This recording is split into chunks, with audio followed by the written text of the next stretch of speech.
in den Dialog mit einsteigen, gemeinsam mit zwei jungen Menschen aus Mannheim, Benedikt Wichtelhuber und Phyllis Kuyucu. Wir werden von ihrer Situation erzählen. Und die beiden aus Chicago, Sierra und Imani, from die Chicago, leben dort, live wo there. Barack Obama als Sozialarbeiter Barack angefangen Obama hat. started off as a social In worker der United in the United Church Church Trinity.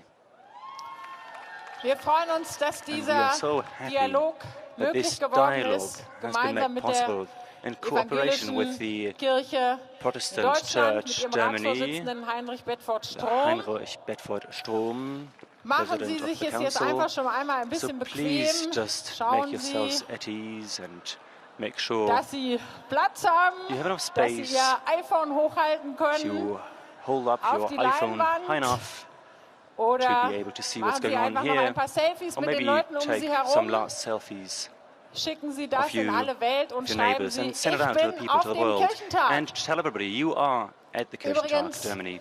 Wird unser By the way, nächster Kirchentag the next 2019 Kirchentag im Juni in 2019 will Dortmund take place in stattfinden. Dortmund in June. Es scheint so, als wären eine ganze Menge Leute Now it aus dem seems that Ruhrgebiet many hier. people from the Ruhr Herzlich area willkommen. are actually here today. Welcome to everybody.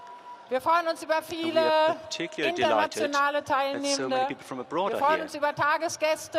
People who've only Bleiben come Sie for one dabei, day. bleiben Sie dran am Stay Kirchentag. here, stay Jede Veranstaltung at it. ist so Stay at spannend, the nicht zu Kirchentag jeder because every Veranstaltung sind wir program so is so viele. important, so Aber significant. interessant wird We won't es, be always as also numerous besorgen as Sie right now, sich but it will ein be special no matter where you go. Tagesticket So make sure you oder get a day ein pass, Dauerticket. if not a 5-day pass. Kirchentage vorzubereiten Of course, macht preparing viel Arbeit, Kirchentage involves aber a es lot macht auch of viel work. Spaß. That's for Es sure, but macht it's vor also a allen lot Dingen of fun. Spaß, weil so viele Menschen ehrenamtlich Particularly because so many mitmachen. people work in the preparation on 5000 a Helferinnen voluntary und capacity, Helfer, die sich Urlaub 5,000 nehmen, die people, sich frei nehmen, just taking days um hier off zu arbeiten, to damit dedicate Sie their sicher work, their durch die time for the Veranstaltung preparation kommen. to make sure Das you ist noch can einmal enjoy einen Applaus Kirchentag. wert. So a big shout out to our staff. Und übrigens ist Barack Obama, ich By weiß, the Sie way, warten auf ihn, I mean, er I kommt know auch you are gleich waiting for Barack Obama. He will be with us zum any 4. second Mal now. in Deutschland. I mean, this is his Es fourth scheint visit so, to Germany. als wenn er uns Deutsche ganz gut Seems like findet. he likes us Und Germans. Wir He's werden quite fond das of us, and natürlich of course, wieder zurückspiegeln. Wir this finden goes ihn auch both gut, sonst hätten wir ihn ways. ja auch We nicht like him eingeladen. just as much, otherwise we wouldn't have invited him in the first place. Wir haben 4 Stühle Now you can see 4 auf der seats Bühne aufgestellt, stage wie Sie sehen, für Heinrich Bedford-Strom, den for Heinrich Ratsvorsitzenden, Bedford-Strom, für Head of the Christina Council, Auster-Au, unsere Christina Auster-Au, Kirchentagspräsidentin, the President die of Kirchentag moderieren Germany. wird, She's und moderating this natürlich session. für And of unsere course, beiden 2 seats wichtigsten reserved for our Gesprächsgäste. keynote visitor, so to say. Begrüßen Sie mit mir Now, please give a very Barack warm welcome Obama. to Barack Obama, den 44. Präsidenten der 44th Vereinigten Staaten, President of the United States of America, Angela Merkel, die Angela Merkel, Bundeskanzlerin, German Chancellor, Heinrich Bedford-Strom Heinrich und Christina Bedford-Strom, and Auster-Au. Christina Auster-Au.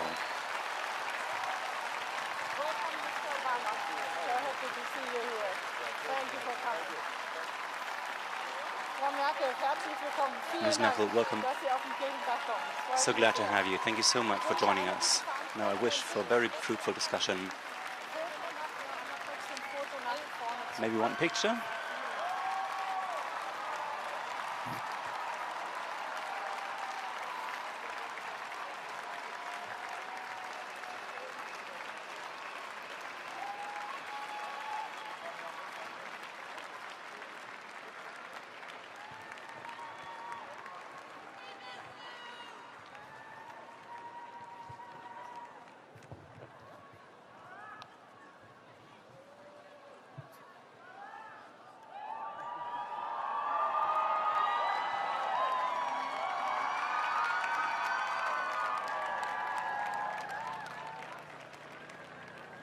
Liebe Kirchentagsbesucherinnen und Kirchentagsbesucher, liebe Menschen am Rande, die dazukommen, ich heiße Sie sehr, sehr herzlich willkommen zu der Veranstaltung, die dem Kirchentag noch mehr Öffentlichkeit eingebracht hat, als er sonst schon hat.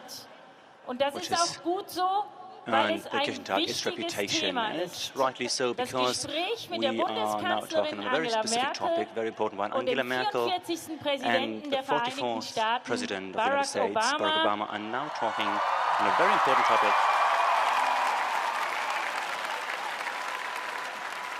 über das They are Engagement, talking about the commitment für die Demokratie und die to Verantwortung democracy zu Hause and und in der responsibility Welt. at home Wir, and der at international Ratsvorsitzende der level. Now, Evangelischen Kirche the head Deutschland, Heinrich of the Bedford Strom, Council und of the ich, Christina Protestant Austerau, Church, Mr. Bedford Strom, and me, Kirchentagspräsidentin, Ms.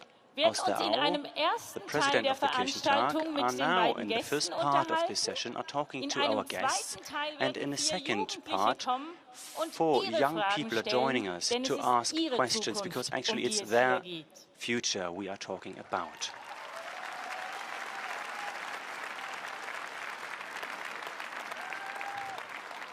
Frau Bundeskanzlerin Merkel, Ms. Sie sind Merkel, nicht zum ersten Chancellor Mal auf dem Merkel, this is not Kirchentag. your first Aber time ist at dies hier Kirchentag, jetzt though auch für Sie eine is this besondere maybe a special Veranstaltung? event to you too? Ich glaube erst einmal, dass der Well, Kirchentag first of all, dieses I Jahr think sowieso that eine besondere the Kirchentag Veranstaltung this ist, year weil is wir a nicht very immer special 500 event Jahre anyway, because Reformation we not always feiern celebrate können, und after all deshalb ist das 500 eine years ganz of besondere Reformation, and this is Erinnerung why an this is a Martin Luther, very der uns in special die year of Geschichte remembrance of zurückführt. Martin Luther Und that leads es us ist back die into Geschichte zu history. der Zeit von Martin Luthers Leben And war ja auch Kolumbus in after all, Amerika. at the time Und that damals haben die Martin guten Luther Beziehungen lived, mit Amerika Columbus discovered begonnen, und America. dass der The good frühere relationship with amerikanische the United Präsident heute States bei uns started at the ist, time, or ist rather with natürlich die America. zweite And the fact Besonderheit. that the former US president is with us today is the other special thing about this day.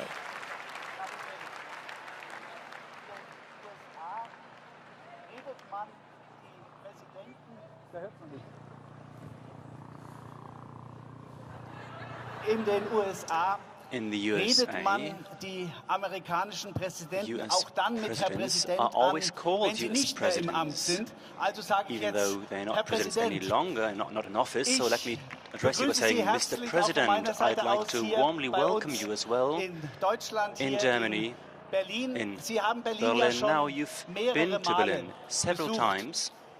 Jetzt ist es, glaube ich, der erste Now Besuch this im seems to be the Ruhestand. first time Wie ist es, you're in here Berlin zu sein, vor after so you've vielen retired, Menschen so auf to dem say. How is deutschen it for evangelischen you to be Kirchentag? here with so many people at the German Kirchentag?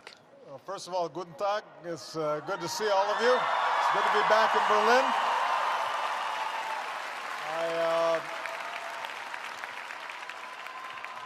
I have to say, first of all, that not only do I love this city, but one of my favorite partners throughout my presidency is sitting next to me today.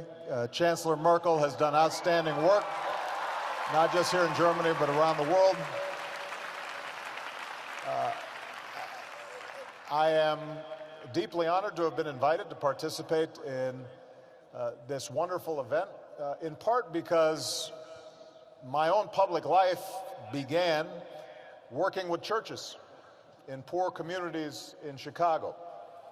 And I think that for those of us who are interested in creating a better world, it requires a sense of purpose and a sense of faith. A belief that we can change things for the better, that we can treat people with kindness and tolerance, that we can bridge the differences that exist between nations and between religions, and that we are unified by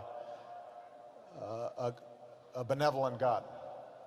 And that's what's driven me throughout my work and throughout my life. And as has already been mentioned, part of what I'm most encouraged about is to see so many young people here today, because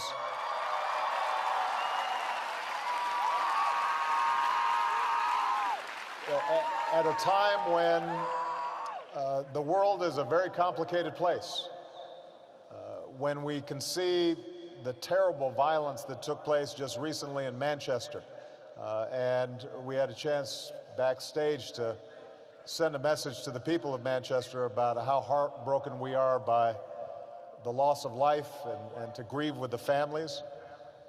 And it's a reminder that there is great danger and terrorism and people who would do great harm to others just because they're different. It's also a time of great opportunity. And my hope is that now that I'm no longer president, but I'm still hopefully have a little bit of influence, that I'm going to be in a position to help more and more young people to deal with some of these challenges, to encourage a new generation of leadership, so that we can marginalize those who would try to divide us and bring together more and more people who are trying to unite us around a common good. And I think this event is a great place to start. Herr Präsident, Sie sind jetzt seit Mr. etwa President, you've 4 Monaten been nicht mehr im Amt. out of office Sie for haben 4 in diesen 4 months Monaten now, Zeit time gehabt, during which nachzudenken. you've Sie haben had Urlaub gemacht the opportunity und wahrscheinlich auch Gelegenheit ponder, gehabt, to über make die Zeit Ihrer vacations, and also to Präsidentschaft think and reflect nachzudenken. Die on 8 your Jahre, presidency, die 8 Sie years in als Präsident total, der Vereinigten Staaten gedient haben. Mich würde interessieren, time you spent in was service Ihnen to the durch country. den Now, Kopf I'm geht, interested wenn in Sie im what Rückblick auf you Ihre thought 8 upon Jahre reflecting schauen. on your previous 8 Höhepunkte, years. aber auch Now, schwierige highlights, Zeiten, auch Dinge, setbacks, wo Sie vielleicht im Nachhinein sagen, es tut mir leid, es tut mir times weh, dass ich or das setbacks nicht that you geschafft habe. now feel sorry that you didn't really manage. Well, first of all, I think it's important to realize that it's only been 4 months, so I'm not sure I have the best historical perspective. Mostly I've been trying to catch up with my sleep. I've been trying to make sure that I'm spending more time with Michelle so that she forgives me for all the times that I've been away.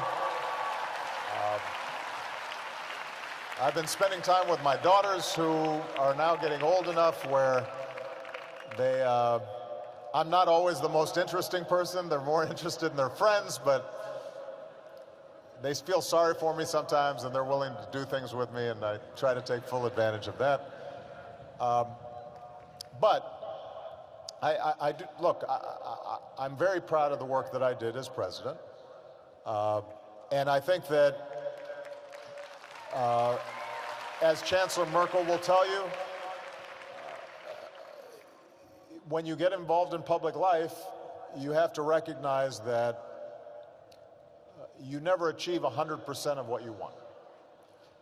That this is a human enterprise, and so inevitably it's flawed.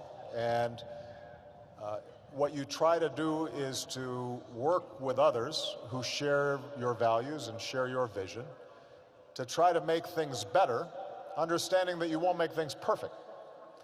A good example, something I'm very proud of, is healthcare reform in the United States. Now this is,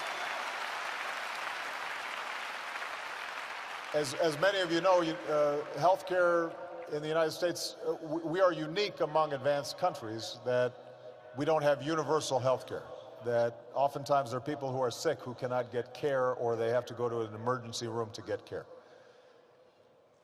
My hope was that I was able to get 100% of people health care while I was president. We didn't quite achieve that, but we were able to get 20 million people health care who didn't have it before. And certainly I have some regrets that we weren't able to get everyone health care, and obviously some of the progress that we made is now imperiled because there's still a significant debate taking place in the United States. But the point, though, is that for those 20 million people, their lives have been better. And we've set a standard of what's possible that people can then build on. I often say that in politics, or at least what I used to say about the presidency, is I saw myself as a relay runner. I would take the baton and I would run my leg of the race. And then I pass on the baton to someone else. And again, that's part of the reason why I'm so interested in talking to young people here today, because each generation tries to make progress knowing that what we do is not going to be perfect, that it's not going to be solve every problem, and that we're going to have to then pass the baton to somebody behind us. But hopefully we've run our leg of the race effectively, and the world's gotten a little bit better. And certainly that's been true in Germany, that's been true in Europe. When you think about just what's happened in my lifetime, despite all the tragedies that we see every day, the world has never been wealthier, it has never been more healthy, it's never been better educated. Young people today have access to information and opportunities that would be unimaginable when I was born or Angela was born. And if we can sustain that progress, then I feel very optimistic about our futures, but it's ultimately going to depend on the young people who are here today, and my job now is to help them take it the next step. Sie haben jetzt gesprochen über ein sehr wichtiges innenpolitisches Thema.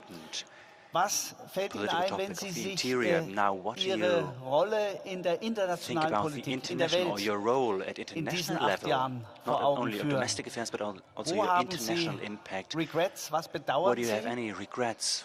Und wo haben Sie das Gefühl gehabt, ja, heute weiß ich, warum ich das alles tue und warum es gut ist, dass ich diesen Weg gegangen bin und jetzt als Präsident das tun kann, was ich tue? Well, the Chancellor and I were talking briefly before we came out.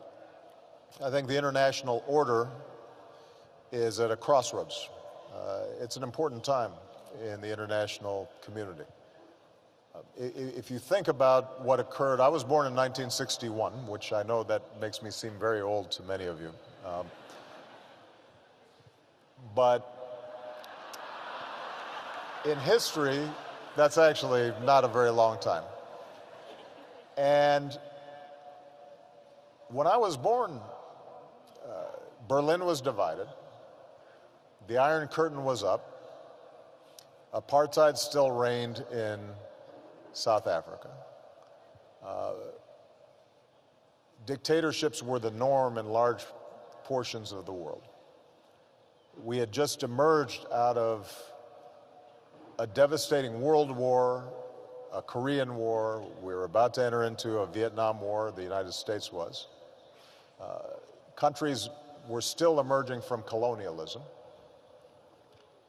And because I think of a set of ideals and principles, rule of law, the dignity of individuals, freedom of religion, freedom of the press, a liberal market-based economy, because of these principles that in fits and starts, Europe and the United States and other countries joined together to try to promote and spread, we saw incredible progress. And here in Europe, there has never been greater prosperity and greater peace than over the last 3-4 decades. That's an amazing achievement. And I think sometimes young people take it for granted. But I think that what we now have to recognize is that because of globalization and because of technology and the disruptions that have occurred, the inequality that exists between nations and within countries, because of the fact that the internet brings us all closer together, but we're still from different cultures and sometimes feel disoriented by the world shrinking because of things like the refugee crisis, that this order that has been created has to be changed, it has to be updated, it has to be continually renewed, because there's a competing narrative of fear and xenophobia and nationalism and intolerance and anti-democratic trends. And so when I think about my role when I was president, but also now as a citizen, of the United States and part of the world community, what I think is most important is that we rally around those values and ideals that are best, and we have to push back against those trends that would violate human rights or that would suppress democracy or that would restrict individual freedoms of conscience and religion. And that is going to be a significant battle that we have to fight, all of us have to be a part of. And it's not always easy because, for example, I look at a place like Syria, where despite our best efforts, and this is something Angela and I worked on a lot, you still have a vicious war taking place. You still have millions of people displaced, hundreds of thousands killed. And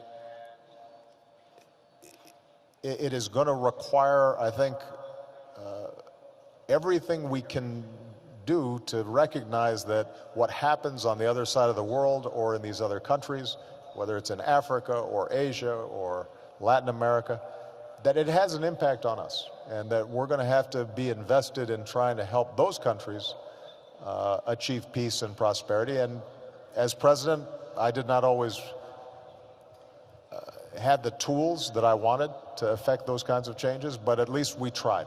And part of the goal here is if you try long enough, eventually what President Abraham Lincoln called the better angels of our nature, I think can win out. Ja.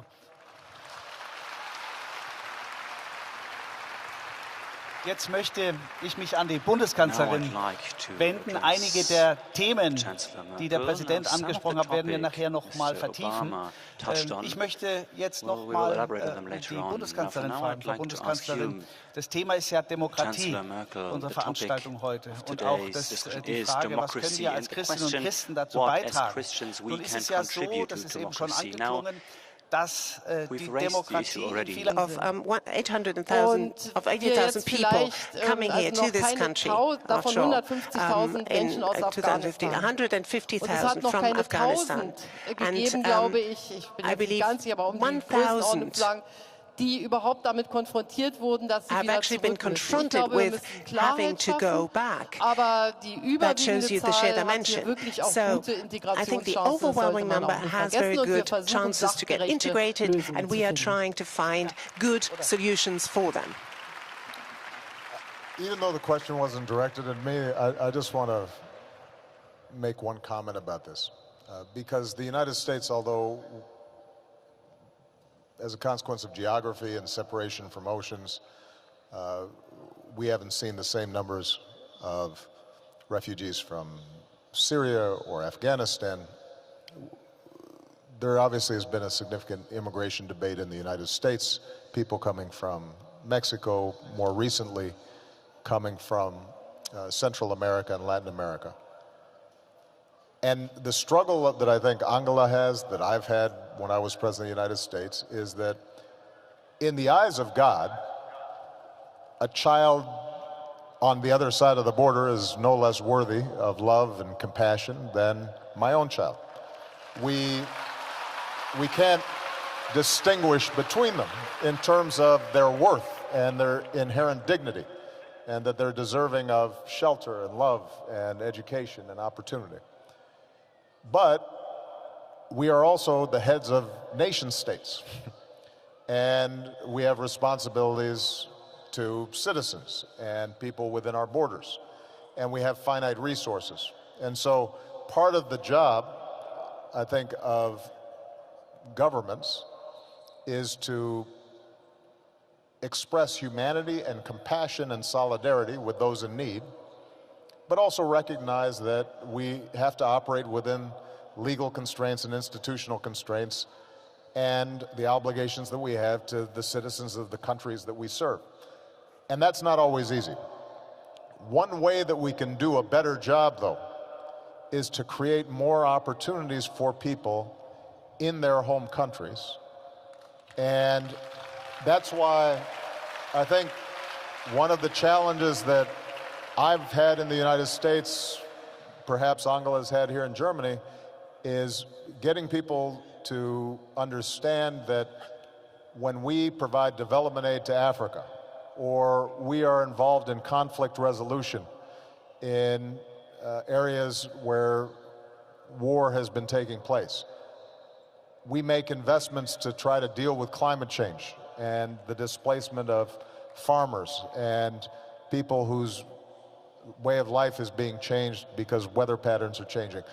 Those things we do not just for charity, not just because they're the right thing to do or out of kindness, but also because if there are disruptions in these countries, if there's conflict, if there's bad governance, if there's war, if there's poverty, in this new world that we live in, we can't isolate ourselves. We can't hide behind a wall. And I think it's very important for us to see those investments as part of our own well-being as well as to the benefit of others. Mr. President, darf ich da nochmal nachhaken auf etwas grundsätzlicher? Sie sagen, in den Augen Gottes sind die Menschen dort wichtig und Mitleid und Mitgefühl, und es ist wahrscheinlich kein Zufall, dass der Bischof hier auch sehr viel Applaus erhalten hat von den Menschen auf dem Kirchentag, die genauso fühlen. Da muss man doch helfen, die müssen doch bleiben können. Und Kirchentag ist eine Veranstaltung von Christinnen und Christen, die sich genau dafür einsetzen in der Politik. Nun hat Religion im Öffentlichen ja wieder zugenommen, im Positiven wie im Negativen. Ist auch die Gefahr da, vielleicht gerade in den Vereinigten Staaten, dass es zu viel religiöse Argumentation im politischen Diskurs gibt? Gibt es sowas wie zu viel Glaube, der dann pragmatisch gar nicht umgesetzt werden kann? Does it clash? Oh, look, the United States is a very religious country, and I think that's been a great source of strength. But part of the reason historically that we've been such a vibrant faith community is because there's been a separation between the state and the church. And that, by the way, was viewed as a protection of communities of faith, that they would be able to practice their religion freely. And it has served us well, I believe. I think that the issue is not whether there's too much religious motivation in people going into public service or being part of government. I think the danger is when we fail to recognize that in a democracy, there are going to be people of many different faiths, and that in democracy, compromise is something that's required. When we talk about our own religious faith, by definition, there are certain things we don't compromise. And I think where we get confused sometimes is bringing the same unwillingness to compromise that we may express in our own faith into the political process.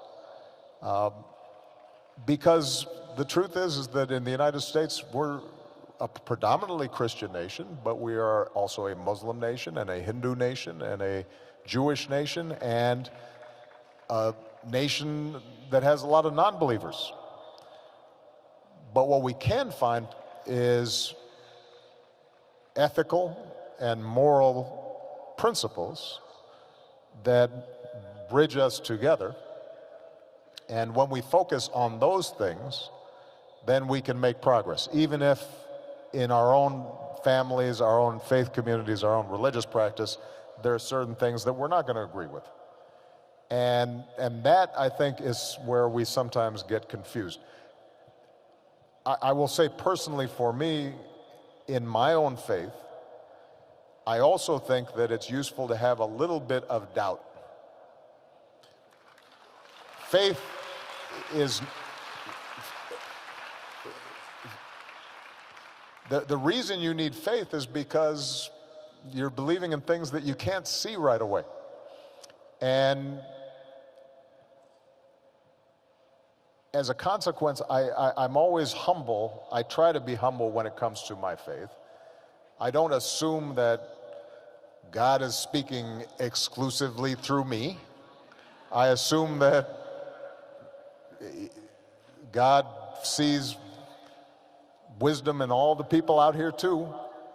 And if I become so convinced that I'm always right, that it does not admit the possibility that maybe someone else has some wisdom and is expressing God's will, then the logical conclusion of that ends up oftentimes being great cruelty and great violence. And I think that in a pluralistic world, in a world in which we have many different peoples coming from many different faith traditions, trying to preserve some sense that each of us only sees part of the truth, not the whole truth, is an important quality to have.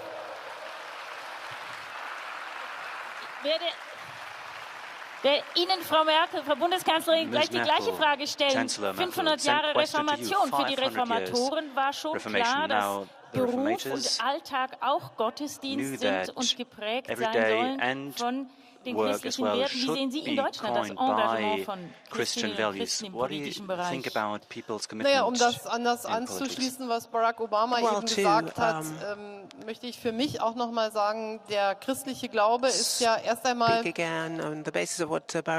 mein Glaube, der für mich bedeutet, erstens, es gibt etwas über mir, in mir, das mich als ein Geschöpf verstehen lässt, Gottes, mit Fähigkeiten, aber eben auch mit endlichen Fähigkeiten. Das heißt, ich habe die Aufforderung zu handeln, nach bestem Wissen und Gewissen, inspiriert auch durch den christlichen Glauben, aber ich habe auch das Recht, Fehler zu machen. Nicht das Recht, aber ich weiß, ich mache auch Fehler. Und ich bin damit nicht vernichtet, sondern ich bin darin auch aufgehoben. Und das gibt eine gewisse Demut, an die Dinge heranzugehen. Und It gives me a little bit of humility, but it also makes it incumbent upon me not Demut wiederum gibt die Möglichkeit, auf die Stärken der anderen zu gucken. Wir sind zur Freiheit berufen, aber jeder ist zur Freiheit berufen. Und meine Freiheit ist nicht unendlich, sondern durch die Freiheit des anderen begrenzt. Und das führt zu einem Verständnis der Gesellschaft. Und das zeigt sich natürlich in jeder meiner politischen Taten und der von anderen. Und das hat sich ja bei uns, Barack Obama hat gesagt, die Vereinigten Staaten von Amerika bestehen nicht nur aus Christen und genauso ist es ja auch in Deutschland. Wir sind zutiefst christlich geprägt, wir sind aber auch jüdisch geprägt, wir haben viele Muslime bei uns. Und Religion darf natürlich eins nicht tun, sich so zu überheben, dass zum Schluss daraus unterschiedliche Wertigkeiten des Menschen entstehen. That there are different values that you attach to different faiths and therefore to different people. Nicht umsonst ist der Artikel 1 unseres Grundgesetzes, die Würde des Menschen ist unteilbar. The dignity of man is indivisible and inviolable. Beides ist richtig. Sorry, inviolable. So, und but both, I think, both tenets are true. Deshalb ist es im täglichen Leben einfach. Das, was gewonnen ist aus dem christlichen Glauben, ist, dass ich mich einsetzen muss für die Würde der Menschen und dass es schön ist, wenn es eine gemeinsame Inspiration, sage ich mal, gibt, wie einen gemeinsamen Glauben. Es ist sicherlich schwieriger, ganz in der Diaspora zu leben, als unter so vielen, die auch den christlichen Glauben teilen. Das gibt nochmal zusätzliche Kraft. Von beiden habe ich jetzt gehört, ein christlicher Glaube, der tauglich ist für die Umsetzung in einer pluralistischen Demokratie, ist das Bekenntnis zum Grundgesetz und das Eingeständnis der eigenen Beschränktheit. Der andere könnte auch recht haben. Ist das die Quintessenz eines demokratietauglichen christlichen Glaubens? Of a democracy, which is also in accordance with faith. Der Präsident. Also ich würde sagen, I'm supposed to answer, or the president, or richtig, ja. I would say, yeah, I would agree, yeah, to a fairly large extent. That's my view too. Look, I think the challenge that we all face, and there's no perfect answer for this, we discover it through our actions and reflection, is, as Angela said, we're motivated by our faith, our conscience, the values and ideals that are most important to us. We should be willing to risk something for them. We should be willing to challenge conventional wisdom. If you think about the United States, it was people of faith who were the first ones to speak out against slavery.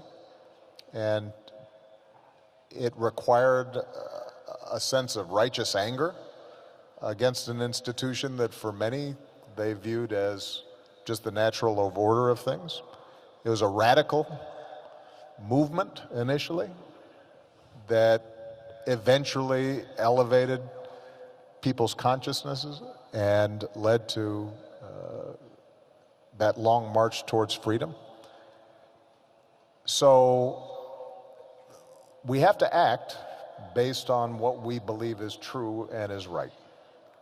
My only suggestion is that when we do so, it is important for us also to remind ourselves that God does not speak to us alone. That if the actions we're taking appear to violate the freedoms, the dignity, a sense of mutual respect with others, if we fail to listen to people who disagree with us, if our faith is so weak that we can't have it challenged and we shut people off or lash out against them because somehow they don't agree exactly with what we agree with, then to some degree our faith isn't very strong. For me, the strength of your faith is that you can engage with people who have different views, and you can treat them with respect, and you can listen to them, and you can have a good argument, and then still find ways to live together and work together. And hopefully, if your faith is strong enough and your ideas are strong enough, and they meet the test of time, then ultimately, I believe, in the words of Dr. Martin Luther King, the arc of the moral universe bends towards justice. Sometimes it takes, as Angela said, a long time to get there. And the most important thing that faith provides is maybe persistence and a willingness to continue even when it's hard. Darf ich es an einer Stelle noch mal vertiefen und noch mal konkret machen? Denn das beschäftigt mich, beschäftigt uns, glaube ich, alle. Sie haben in Ihrer Autobiografie, The Audacity of Hope, auch selbst mal Bezug genommen auf eine bestimmte Bibelstelle, die extrem herausfordernd ist. Da geht es darum, dass wir den Hungrigen zu essen geben, die Nackten kleiden, den Durstigen zu trinken geben. Matthäus 25, das Gleichnis vom Weltgericht. Und Christus sagt am Ende, was ihr dem geringsten meiner Brüder, wie ergänzten Schwestern getan habt, das habt ihr mir getan. Christus selber identifiziert sich mit den Menschen, die nichts zu essen haben. Jetzt möchte ich einfach mal fragen, wenn ich jetzt den jedenfalls lange Zeit mächtigsten Mann der Welt neben mir sitzen habe. In dieser Zeit haben die USA... Ja, klar. Es dauert immer einen Moment, bis die Übersetzung angekommen ist. Nein, ich habe so geguckt, weil neben ihm sitzt I was looking this way because after all I sit next to you first and foremost. Das Neben war jetzt etwas inklusiver gemeint, als Sie es verstanden haben. It was a bit more inclusive than you thought it was.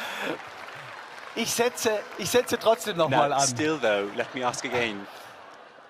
Also 2 Plätze neben mir. I mean, okay, so 2 seats from where I sit, sitzt next der Mann, to me, der ein Land geführt hat, das ein Militäretat von $600 Milliarden which hat. had $600 Gleichzeitig, military budget. und das ist jetzt eine sehr moralische Frage, aber wir müssen einfach darüber reden.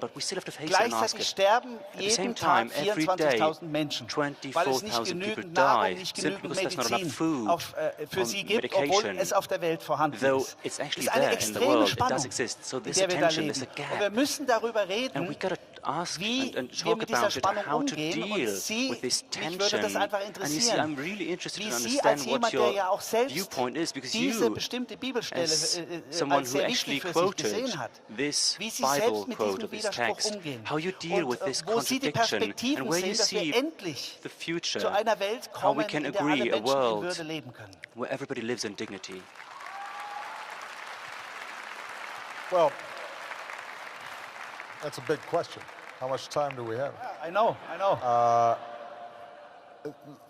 Let me divide the question into two parts. I think that one of the major questions that this generation and future generations will have to face is the growing gap in opportunity and increasing inequality that we're seeing between nations and within nations.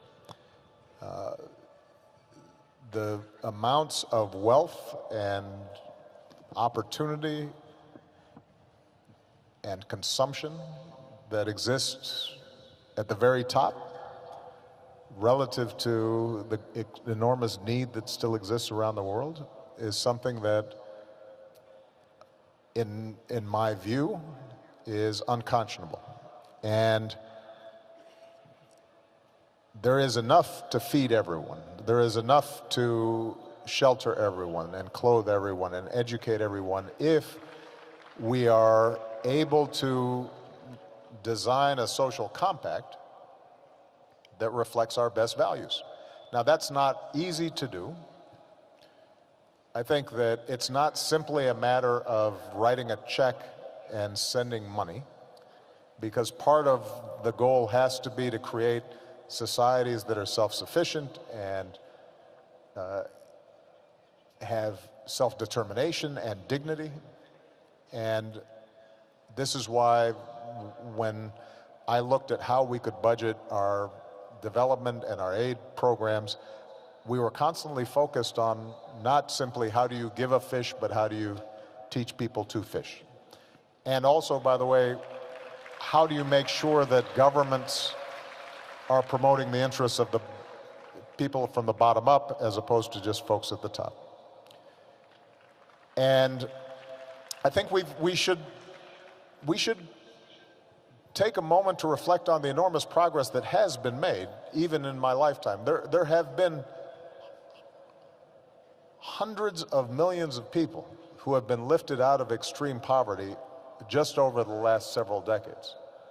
Hundreds of millions of people, China, in India, in parts of Africa that are some of the fastest growing in the world. We always focus on what still needs to be done, but sometimes in order to motivate ourselves, we have to look back and see the good things that have been accomplished and have been achieved. So that's point number one.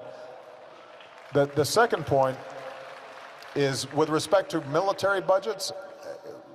Look, would I love to see, for example, the ultimate elimination of nuclear weapons from this planet? Absolutely. I spoke about that in Prague my first year as president.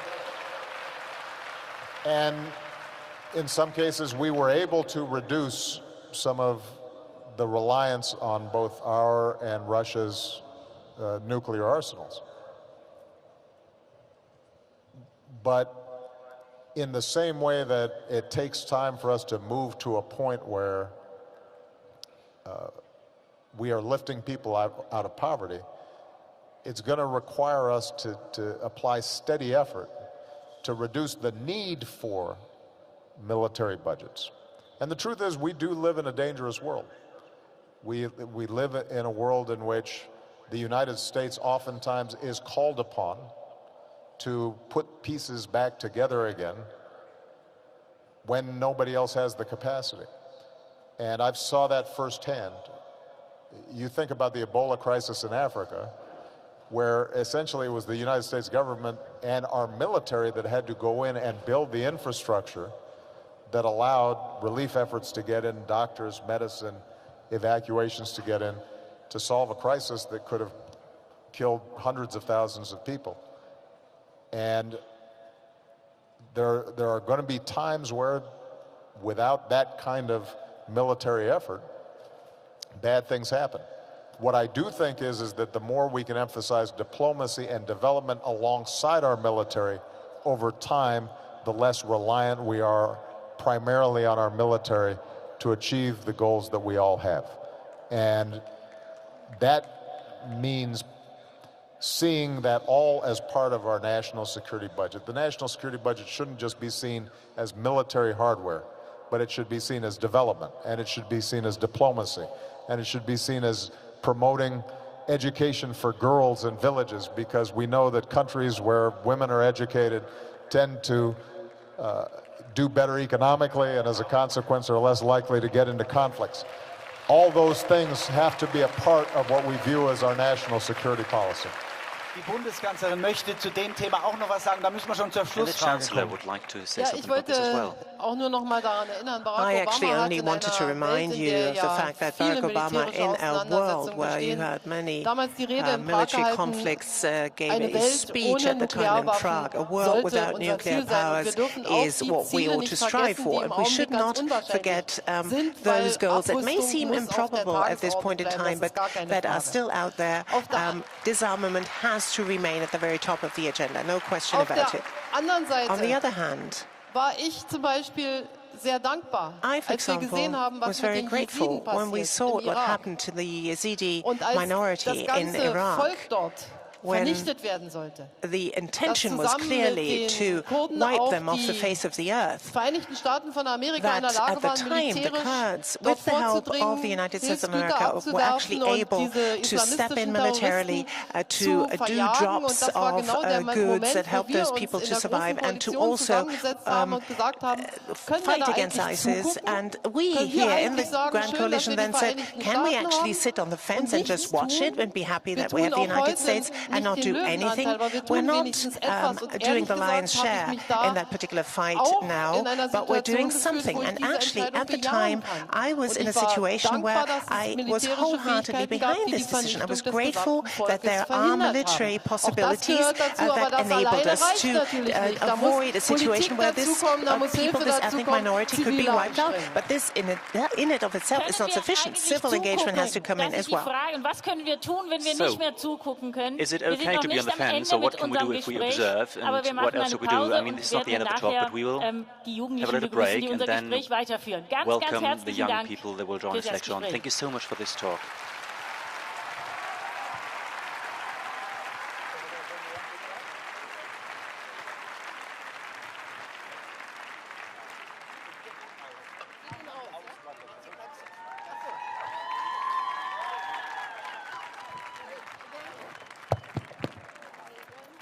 Hallo, guten Tag. Hi again. Ach so.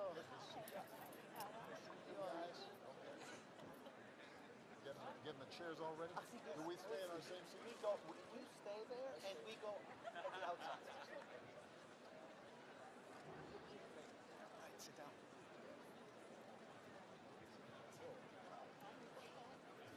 Stürzen sich.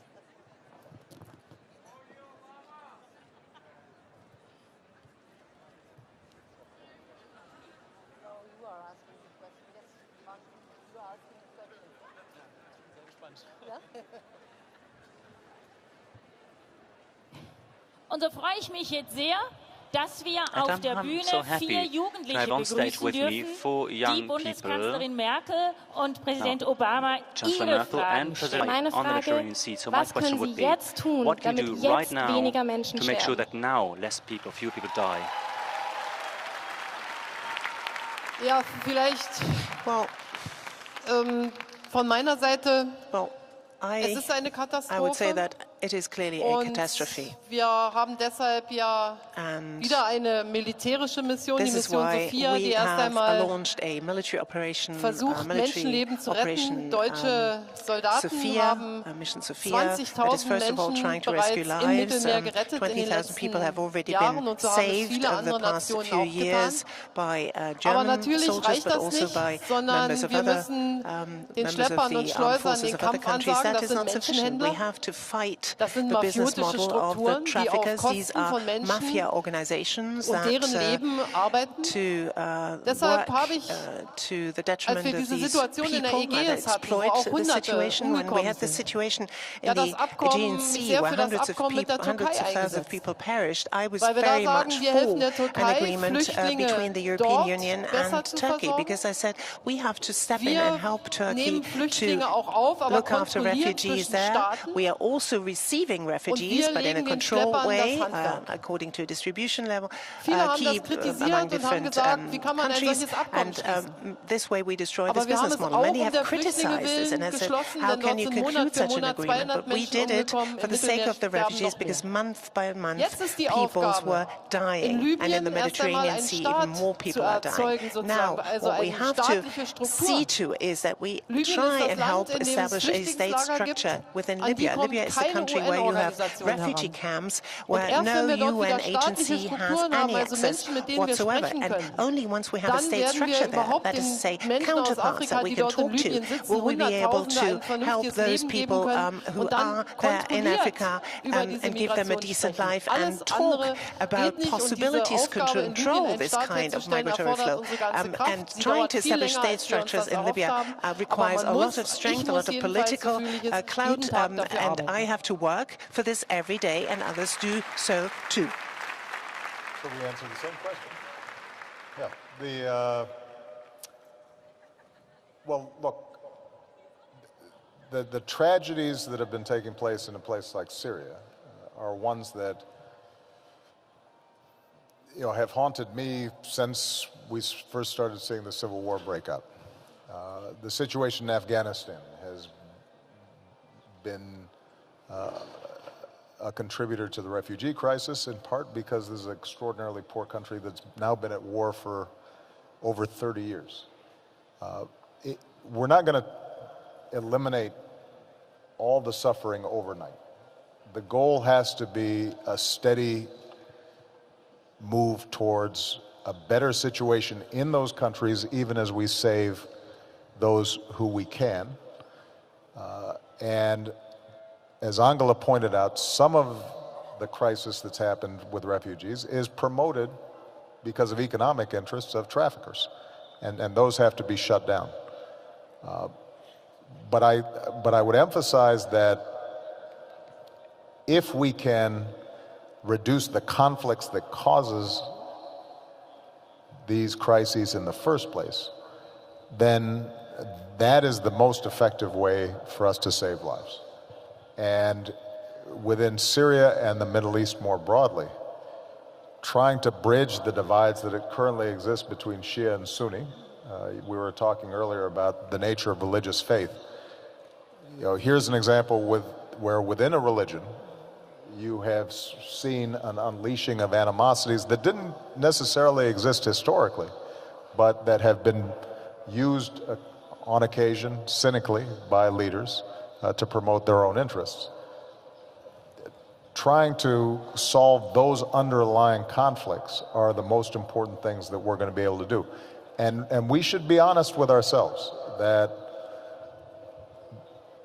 the young people in those countries and the leaders in those countries themselves are going to have to do the work as well. This is not simply something that we from the outside alone can solve. It's going to be a partnership where countries like Germany or the United States are making every effort to provide assistance and to promote reconciliation, but those countries themselves and the people there have to recognize that the kind of killing that's been taking place and the sectarian conflicts that have been taking place are producing misery on all sides. And we should also remind ourselves that this is not unique, by the way, to the Middle East or Islam, because on this continent, within the Christian religion, there was a whole lot of conflict for a very long time as well. This is part of our original sin, it appears, and part of our job, I think, is to promote a sense of empathy and solidarity and reconciliation, and that begins with each of us. Oftentimes feel as if our kids are doing okay, it's not our problem if other children are not doing okay. And one of the things that I've consistently said is that no country will be successful if it leaves half of its children or a third of its children or a quarter of its children uneducated and on the sidelines. And we have to think of them as all of our children, because if Malia and Sasha are doing well, but the majority of their peers are not, ultimately that's going to affect their lives in some damaging way, because kids who don't have opportunity are more prone to get into trouble with the law, more prone to get involved with criminal activity, more prone to be vulnerable to extremist ideologies. They're not contributing to the tax base. The quality of life for everybody begins to decline. And so the good news is we know what to do. The bad news is that we haven't convinced everybody of the necessity of going ahead and doing it. And that's going to take some work. Auch wir, obwohl Mich beschäftigt der Einsatz von Drohnen im Krieg. Drones and war, I'm concerned about In Ihrer Amtszeit, Herr Präsident, Frau Bundeskanzlerin, hat diese Technologie einen neuen Aufschwung bekommen. Zwischen 2009 und 2015 starben ca. 2600 Terroristen durch Drohnen. Gleichzeitig starben aber auch bis zu 116 Zivilisten. Manche Quellen sprechen sogar von bis zu 900 Toten. Wie gehen Sie als Mensch und Friedensnobelpreisträger mit diesen ungewollten Opfern um? How do you deal with these kind of statistics? Well, one of the biggest challenges as President of the United States, but I think is true for the Chancellor of Germany or the leader of many of these countries, is how do you protect your country and your citizens from the kinds of things that we just saw in Manchester, England, just a few days ago, or the things that we saw in Berlin or in Paris or in Nice. And how do you do it in a way that is consistent with your values and your ideals? Because if we degrade ourselves by thinking in the same savage ways with disregard for human life as those who we fight, then we've lost a piece of ourselves. And that's not always easy, because the nature of the battle against terrorist ideologies and extremist ideologies is not a state against a state. You have individuals who are living in communities. You have people operating in the shadows. And so what I tried to do throughout my presidency is create a legal structure and an architecture that would be consistent with our values, with the law, with our principles, with our humanity, but was also firm in terms of defeating those who would kill innocent people. And in some cases, I know for a fact that actions that I took might have resulted in civilian casualties, oftentimes as a consequence of error. But what I will also say is that we were able to put in place a system where there were safeguards in when we went after a terrorist organization, that there had to be near certainty in terms of what the target was, that there was not another option in terms of capturing them, that there was not a danger of civilian casualties involved. And those systems that were put in place resulted in very significant reductions in the kinds of tragic civilian casualties that we saw early on in this process. The one thing that I would say for those who are concerned about this issue is that when you look at drones versus other ways of fighting, it actually typically results in fewer civilian casualties and actually tends to be more precise in targeting than the average launching of a Tomahawk missile from a ship or the launching of a missile from a plane. So the drones themselves are not per se the problem. The problem is war, which is always tragic, always messy, and I think the danger of drones is not that they are inherently more violent than other weapons. What is dangerous about drones is that because you can be removed from the theater of war, leaders can become complacent, and they can start thinking that this is something that's happening like a video game, as opposed to it involving real people on the ground. And that's something that within my administration I consistently try to fight against, to remind us that no matter how worthy our cause, that we have to do things in ways that do not degrade our own humanity. And that means recognizing that even when we're justified in taking a kinetic action and taking a shot at a terrorist organization, that this is still something that we have to carry with us. I would caution, though, people who are critics to remember, though, these are groups that would be willing to explode a bomb in this audience right now. And we shouldn't be too complacent in recognizing the need to fight against them. Hopefully, over time, it's a battle of ideas and not just a battle of weapons, so that we convince fewer and fewer younger people to get involved with organizations like ISIS. But as long as they're functioning out there, we are going to have to protect our people. I'd want to protect you and your classmates and my daughter and people around the world from senseless violence. And we just have to make sure we do it in a way that does not encourage more violence over the long term.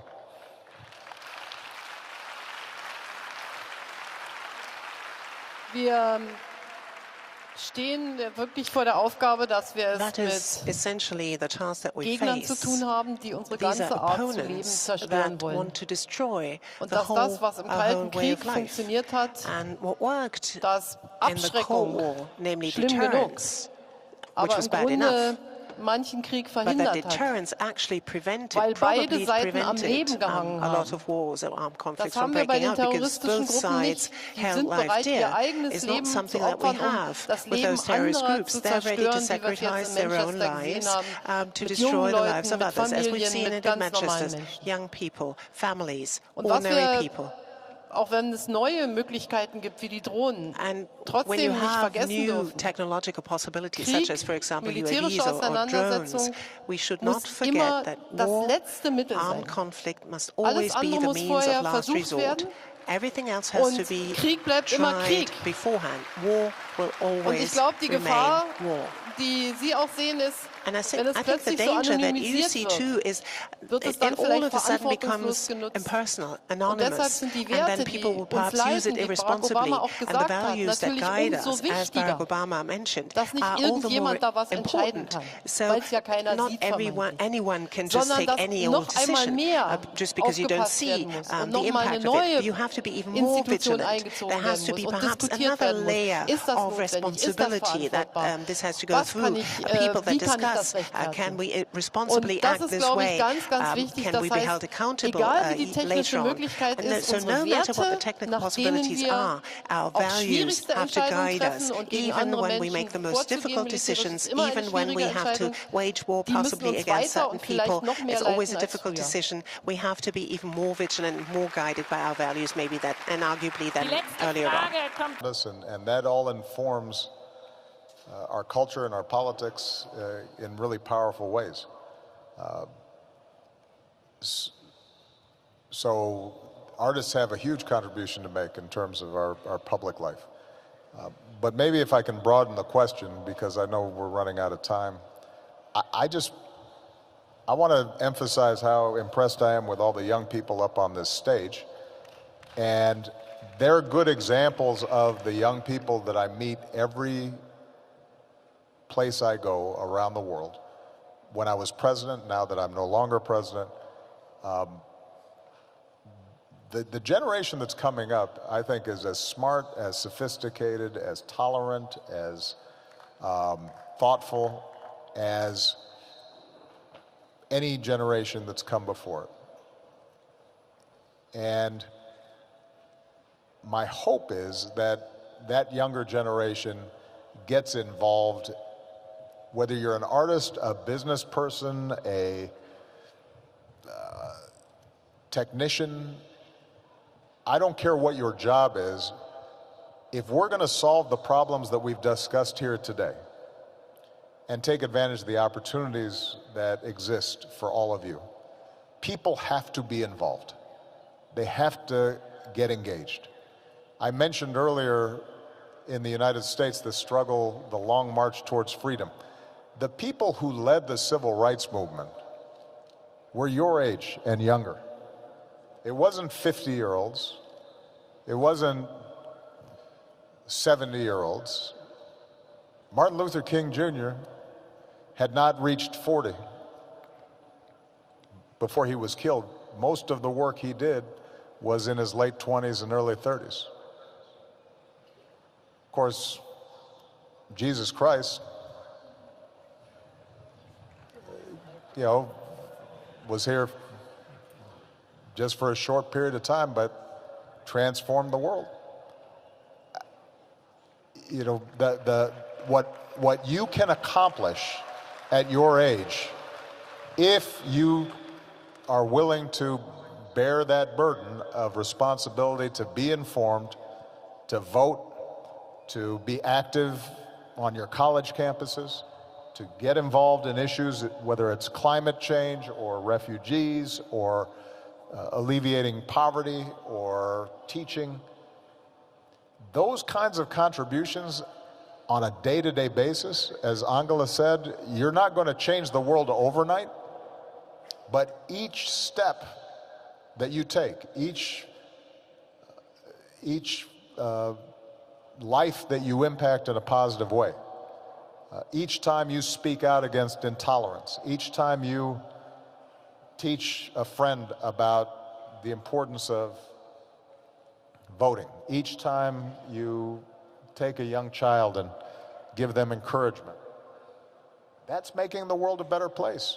And that's how artists can make a difference. But if you think you want to be an entrepreneur, or you want to be a pastor, or whatever it is you want to do with your career, getting involved and being engaged is going to be critical for us to solve the problems of today. And being cynical and saying, politicians are all corrupt and institutions are all corrupt and there's nothing I can do.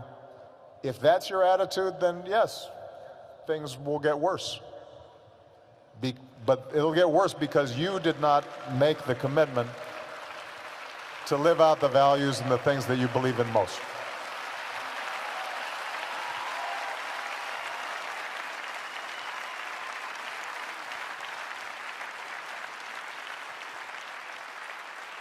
Ja, ich wollte von meiner Seite nur sagen, schauen Sie, from my side, I wanted to say, Sängerin. you're a singer, which, for example, is something that I am not at all able to do. Ich finde das wunderbar, I think it's a wonderful dass gift, der Herrgott uns so geschaffen hat, dass wir wonderful gift unterschiedliche that Dinge God tun. created us Und different wenn Sie singen, wenn Sie das machen, and was gave Sie us am different besten gifts. können, So if you sing, dann if you helfen Sie do ja what you know anderen, best, then wieder you're etwas already helping tun zu können, was others Sie auch wieder to am be besten können. encouraged to do Und something that they deshalb, can glaube do ich, tragen Sie best. unglaublich So viel I think dazu that's a very bei, great contribution dadurch, dass Sie to auch die Welt wahrnehmen und das natürlich in the world Ihre at large, Lieder auch einfließt, because you're anderen wieder seeing Mut the zu world machen. as Und it is, deshalb sage and that ich finde es is a schön, dass wir reflection so in your unterschiedlich songs, and geworden sind. Der eine that kann makes life Politik machen, more der andere beautiful kann for others. singen, So der dritte it's kann great that we're zeichnen so und made ohne so Kunst differently, because würde unsere we can Gesellschaft make nicht lebendig sein. politics, Deshalb others can seien Sie draw, stolz. you can Be sing, proud. otherwise our world would not be diverse and would not be vibrant. So be proud of your gift. Ja, bevor noch Zeit für eine Schlussfrage an Sie beide ist, möchte ich einfach herzlich Danke sagen für diese wirklich spannenden und herausfordernden und interessanten Fragen. Danke den jungen Leuten. Danke. Thank you so much for your contribution. Ja, dann möchte ich zunächst mal Sie, Frau Bundeskanzlerin, fragen. Ich bin ja Landesbischof von Bayern auch. Da gibt es immer den Starkbieranstich auf dem Nockherberg. Und da werden Politiker parodiert. Vor einigen Jahren wurden Sie zusammen mit Sigmar Gabriel parodiert. Da wurde erstmal die bayerische genüssliche Lebensart beschrieben. Und dann mussten Sie singen: Wir wären so gern hinterwäldlerisch modern, aber nein, wir müssen evangelisch sein. Fühlen Sie sich da zutreffend wiedergegeben? Also ich habe mich auf dem Nockherberg schon manchmal zutreffend wiedergegeben gefühlt, aber mit dem Lied fühle ich mich überhaupt nicht zutreffend wiedergegeben, aber das können nur die singen, die vielleicht mehrheitlich katholisch sind. Sollten wir nach Franken gehen. In Franken ist völlig klar, man kann evangelisch sein und fröhlich sein und muss zu nichts gezwungen werden, genauso wie wir uns freuen, dass andere katholisch sind. Das macht Deutschland aus und das macht die Ökumene aus. Und ich vermute, Luther, wenn er die katholische Kirche heute gesehen hätte, würde sich auch für this church, and I think if Luther today saw this, he would also be a strong proponent of the ecumenical movement. Herr Präsident, Mr. President, es gibt in den USA eine Late-Night-Show mit Stephen Colbert. Die Amerikaner kennen diese satirische Late-Night-Show. Und da haben Sie vor einiger Zeit, und manche hier in Deutschland haben das auch mitbekommen, sich einem Bewerbungstraining unterziehen müssen. Sie sind in die Late-Night-Show gegangen und Stephen Colbert hat verschiedene Fähigkeiten bei Ihnen abgefragt und Sie haben darauf antworten müssen, um zu sehen, wofür sind Sie qualifiziert. Und Sie haben dann noch gesagt, es ist eben auch nicht ganz einfach, wenn jetzt die Präsidentschaft zu Ende geht, mit 55 noch einen neuen Job zu kriegen. over to find a job at the age of 55. You said it was quite hard. This is one of your answers. My own question is, are you actually applying for something right now as it is? Well, I mean, you let me know if you see something that you think is suitable. I definitely will. But in the meantime, one of the things that I'm going to be focusing on is my presidential center and foundation.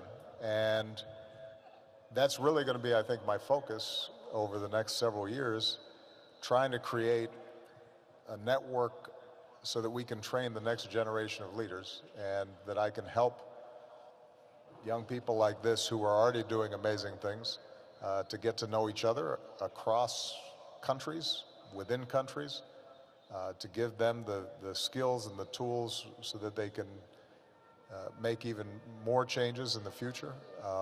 I am very optimistic, and the reason I'm most optimistic is because of remarkable young people like this and young people in the audience who are already making the world a better place.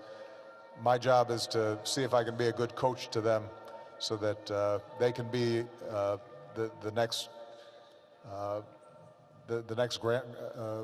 groundbreakers who transform this place into what I think God intended, a place of peace and prosperity and a place where all our children have opportunity. So in addition to that, I have to continue being a good husband to Michelle. And that's a full-time job. Ja. Thank you very much, everybody. Mehr bleibt. Vielen Dank, Barack Obama und Angela Merkel. Thank you so much, Mr. Barack Obama, Angela Merkel. Stunden hier verbracht. We've had Mehr bleibt die exciting 90 undankbare minutes. Aufgabe zu sagen, jetzt Now ist it's Schluss. left up to Und me die to say dankbare now Aufgabe noch einmal time has come ganz to an herzlichen end. Dank And zu again, sagen, thank you so much wholeheartedly, Philip, Sierra, Benedict, and Gimani. Thank you so much for your questions, for your commitment. Und natürlich, Frau And of course, Bundeskanzlerin Merkel, herzlichen Chancellor Dank, Merkel, dass Sie thank you da so waren. much for Mr. President having joined Barack us, Obama, Mr. ganz Barack herzlichen Obama, Dank fürs President. Hiersein. Thank you so much for joining us today. Vielen Dank.